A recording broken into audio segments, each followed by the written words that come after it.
വണ്ടിപ്പെരിയാറിൽ കാൽനട യാത്രികനെ ഇടിച്ചിട്ട് സ്കൂട്ടി നിർത്താതെ പോയതായി പരാതി. പെരിയാർ എസ്റ്റേറ്റ് ജീവനക്കാരൻ എസ് പാൽമുരുകനെയാണ് സ്കൂട്ടി ഇടിച്ചത്. തലയ്ക്ക് ഗുരുതരമായി പരിക്കേറ്റ പാൽമുരുകനെ കട്ടപ്പനയിലെ സ്വകാര്യ ആശുപത്രിയിൽ പ്രവേശിപ്പിച്ചു. ഇടിച്ചിട്ട് നിർത്താതെ പോയ സ്കൂട്ടി യാത്രക്കാരനായി വണ്ടിപ്പെരിയാർ പോലീസ് അന്വേഷണം ആരംഭിച്ചിട്ടുമുണ്ട്.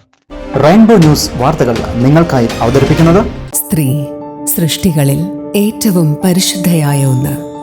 ആ പരിശുദ്ധിക്ക് നിറം കൂട്ടുന്ന ഒന്നാണ് അവരുടെ ആത്മവിശ്വാസം. അതിനാൽ ഞങ്ങൾ മനസ്സിലാക്കുന്നു, നിങ്ങൾ അർഹിക്കുന്നു KG's ജ്വല്ലറിയുടെ അതുല്യമായ ആഭരണങ്ങൾ. KG's ജ്വല്ലറി, കോട്ടയം കട, സിൻസ് 1950. പരിശുദ്ധ സ്വർണം വിശ്വസ്ത കരങ്ങളിലൂടെ. ആ ഷോപ്സ് കട്ടപ്പന, ചെറുതോണി, അടിമാലി, നെടുങ്കണ്ടം, രാജാക്ക. കാൽനട യാത്രക്കാരെ വാഹനം ഇടിച്ചിട്ട് നിർത്താതെ പോകുന്ന സംഭവം തുടർക്കഥയാവുകയാണ്.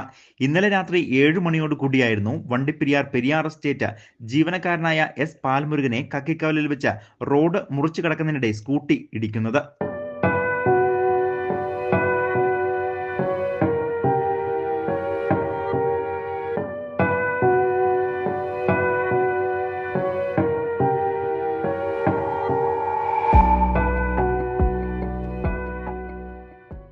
ഇടിയുടെ ആഘാതത്തിൽ റോഡിലേക്ക് തെറിച്ചു വീണ പാൽമുരുകന്റെ തലയ്ക്ക് പരിക്കേറ്റു. നാട്ടുകാർ ചേർന്ന് പാൽമുരുകനെ വണ്ടിപ്പെരിയാർ പ്രാഥമിക ആരോഗ്യ കേന്ദ്രത്തിൽ എത്തിച്ചു. ഇവിടെ ഡോക്ടർ ഇല്ലാതിരുന്നതിനാൽ സഹകരണ ആശുപത്രിയിൽ എത്തിക്കുകയും തലയ്ക്കേറ്റ പരിക്ക് ആഴത്തിലുള്ളതിനാൽ കുമളി 66 ആശുപത്രിയിലേക്ക് മാറ്റുകയും ചെയ്തു.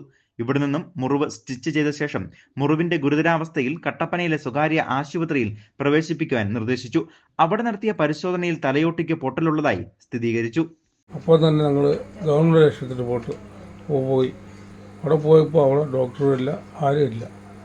പിന്നെ അവിടെ നിന്ന് ഞങ്ങൾ സഹകരണ ആശുപത്രിയിൽ പോയി. സഹകരണ ആശുപത്രിയിൽ പോയപ്പോൾ അവിടെ ഡോക്ടർ പറഞ്ഞു ഇവിടെ മുറിവ് ഡീപ്പില്ല, അതുകൊണ്ട് ഇവിടെ തിന്നി കെട്ടാൻ പറ്റത്തില്ല, അതുകൊണ്ട് 66 പോകാൻ പറഞ്ഞു ആശുപത്രിയിലോട്ട്. അവിടെ പോയി തുന്നി കെട്ടിയപ്പോൾ അവിടെ പറഞ്ഞ് CT സ്കാനൊക്കെ എടുക്കണം, കട്ടപ്പന ജോൺസ് ആശുപത്രിയിൽ പോകാൻ പറഞ്ഞു. അവിടെ ഇങ്ങനെ പോയിട്ട് പിന്നെ CT സ്കാനൊക്കെ എടുത്ത് വരുമ്പോൾ 2 മണിയായി. അവിടെ നിന്ന് ചേച്ചി വീട്ടിലോട്ട് വരുമ്പോൾ അപകടത്തിൽപ്പെട്ട പാൽമുരുകന്റെ തലയ്ക്ക് 17 സ്റ്റിച്ചുകൾ ഉണ്ട്. അപകടത്തിൽപ്പെട്ട സഹജീവിയോട് കാരുണ്യം കാണിക്കാത്ത ഇത്തരക്കാർക്കെതിരെ നടപടി ഉണ്ടാവണമെന്ന് പൊതുപ്രവർത്തകരായ M ഉദയസൂര്യൻ, വനിതാ മുരുകൻ എന്നിവർ ആവശ്യപ്പെട്ടു. ക്രോസ് ചെയ്യുമ്പോൾ ചിലപ്പോൾ അറിഞ്ഞോ അറിയാതെയോ വണ്ടി കയറി വന്ന് ഒരു 2 വീലർ എന്തുമാത്രം ഇടിച്ച് ഒത്തിരി ഇഞ്ചുറി ആയി. ആ മനുഷ്യൻ ശരി താഴെ വീണു. അതിനെ ഒന്ന് ആശുപത്രി കൊണ്ടുപോകാനോ ഇല്ല എന്തെങ്കിലും ഒരു ക്രമീകരണം ചെയ്യാനോ അവർക്ക് അത്രയും പറ്റിയില്ലെന്ന് പറഞ്ഞാൽ ഒത്തിരി സങ്കടമുള്ള കാര്യമാണ്. കാരണം ഒരു വേറെ ജന്തുക്കൾ ഏതായെങ്കിലും ഒന്ന് ആക്സിഡൻ്റ് ആയി ഒന്ന് തിരിഞ്ഞു പോലും നോക്കും. ഈ തിരിഞ്ഞു പോലും നോക്കാതെ പോകുന്നത് വളരെ ഒരു സങ്കടകരமான ഒരു കാര്യമാണ്. എത്രയും പെട്ടെന്ന് ഈ അധികാരികൾ ഇത് ആരാ എവരാ എന്താ എന്ന് പറഞ്ഞിട്ട് നടപടികൾ എടുക്കണമെന്ന് എനിക്ക് ആഗ്രഹമുണ്ട്.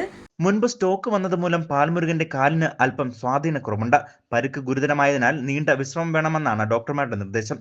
എസ്റ്റേറ്റ് തൊഴിലാളികളായ ഈ കുടുംബത്തിന്റെ ജീവിതമാർഗവും ഇപ്പോൾ പ്രതിസന്ധിയിലായിരിക്കുകയാണ്. പോലീസിനെ വിവരം അറിയിച്ചതിനെ തുടർന്ന് ഇടിച്ചിട്ട് നിർത്താതെ പോയ സ്കൂട്ടി യാത്രക്കാരനായുള്ള തെരച്ചിൽ വണ്ടിപ്പെരിയാർ പോലീസ് ആരംഭിച്ചിട്ടുമുണ്ട്. News bureau, Vandiperiyar.